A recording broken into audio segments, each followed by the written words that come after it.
Near future, South African Cape Town. Arbitrariness of large corporations and lack of jobs has led to an increase in the number of homeless people, and the mayor of the city, instead of fighting the cause, is trying to destroy the effect, that is, the homeless.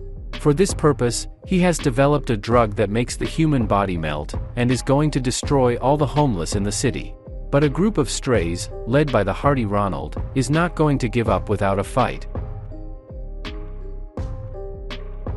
1987 Street Trash is one of those cult horror movies you might not have even heard of.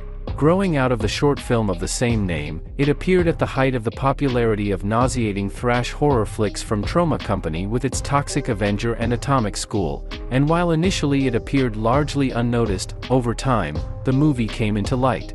Mostly, though, because the director and writer of Street Trash Michael Murrow eventually grew into an honored cinematographer, who shot, for example, the Oscar-winning Crash, Rush Hour 3 and Kevin Costner's Horizons. Street Trash shocked the unprepared viewer with nauseating scenes of decomposition of not the most attractive homeless, but no less important role in it played a wicked social satire and black humor, hitting indiscriminately, but at full force.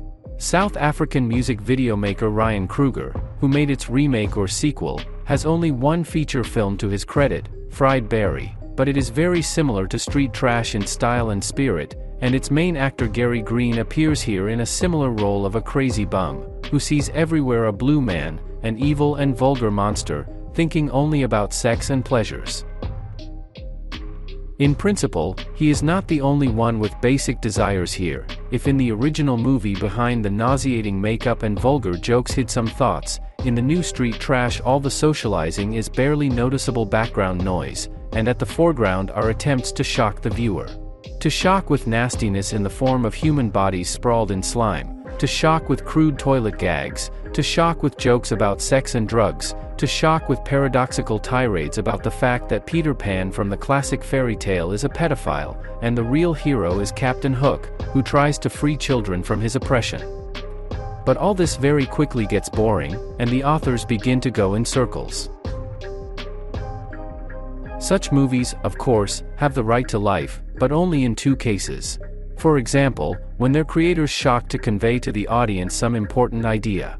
But if the intelligent thoughts are lacking, then it is necessary to demonstrate the top flight in humor and deceptively bad taste, like Lloyd Kaufman in Poltergeist and Peter Jackson in Brain Dead.